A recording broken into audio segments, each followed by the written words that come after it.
In this worksheet, we're going to be looking at different problems and figuring out whether we should do greatest common factor or least common multiple, and then we'll be working these out. There's really no room hardly at all for us to work these out, so you guys will want to be doing that on a separate paper. And then it also mentions about, with your answers, include your units of measurement, like inches, miles, things like that. So number one, Joanne is campaigning for class president, plans to distribute some campaign materials, 20 flyers and 16 buttons. She wants each classroom to receive an identical set of campaign materials without having any materials left over. What is the greatest number of classrooms Joanne can distribute materials to? So kind of some things we're looking for here on this problem. Some things that kind of maybe stick out is she's going to make identical sets without any left over, and we want the greatest number of classrooms. So think about this. When we're making sets of things, we're splitting up what we have into smaller groups. Splitting it up into smaller groups. So this would end up being a greatest common factor problem. So over in the box here, we could put GCF. That tells us it's a greatest common factor problem. And then once we know it's greatest common factor, then we could work it out. Remember, for greatest common factor, we did our factor trees, and then we tried to look for matches. So 20 we could break down first as 10 times 2 would be one option. The 2's prime. And then 10 we could break down as 2 times 5. For 16, one option is 4 times 4. And then 4 can be broken down as 2 times 2. Same thing with the other 4, 2 times 2. At this point, we're going to try to find some matches. So finding the matches, finding factors they have in common is what we're trying to do, greatest common factor. So we can see they both have a 2 in common. And they also have another 2 in common. And that's going to be it. So at that point we can multiply 2 times 2. So our greatest common factor would be 4. So the question is, what's the greatest number of classrooms she can distribute materials to?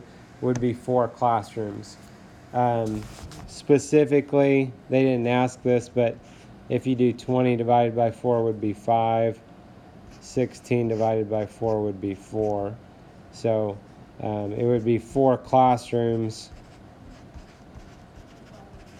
and each classroom would get 5 flyers and 4 buttons.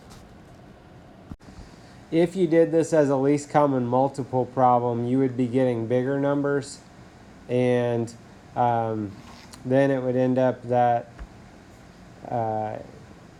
80 would be your least common multiple.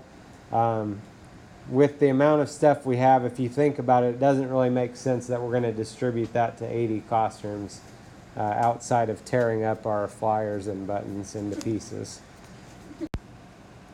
So if we continue looking at some of our other problems, number 2, Serena wants to create snack bags for a trip. She has 6 granola bars and 10 pieces of dried fruit. Snack bags should be identical without any food left over. What's the greatest number of snack bags Serena can make? So again, you're seeing some of these words that might help us to decide which one this is going to be. So this would be a greatest common factor problem. It doesn't have to be, but if you'll notice, both of the problems so far, they had the word greatest in them, and they were both greatest common factor. Also, they had things where we were splitting them up into identical things. When we're dividing stuff up into identical bags or classrooms or whatever, then that's going to be greatest common factor. Number 3, Matthew goes hiking every 12 days, swimming every 6 days. He did both kinds of exercise today. How many days from now will he go both hiking and swimming again? So every 12 days, every 6 days, we're going to be looking for multiples of those numbers, and so this would be a least common multiple problem. Number 4, Mandy is making emergency preparedness kits to share with friends. She has 12 bottles of water, 16 cans of food. She would like to distribute equally among the kits with nothing left over. What is the greatest number of kits Mandy can make? So this would be greatest common factor. Notice we're dividing things up, distributing them equally. The greatest number of kits.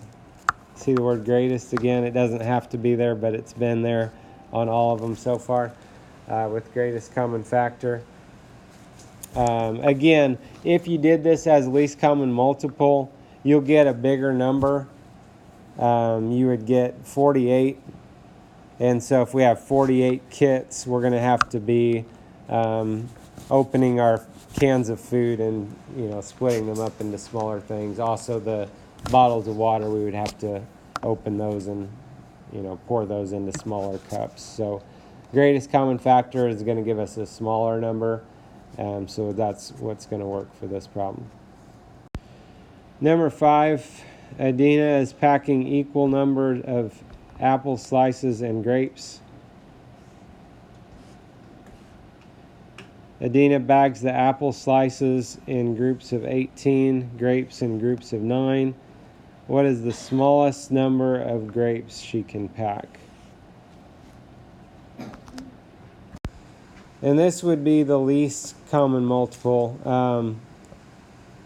Might be a little tricky to think about first, but you see the word, it's smallest number of grapes she can pack. So we're trying to find the smallest multiple that would work with both the 18 and 9. Number 6, a club has 16 girls and 8 boys. President wants to break the club into groups, each group containing the same combination of boys and girls. Also wants to make sure no one is left out. What is the greatest number of groups the president can make?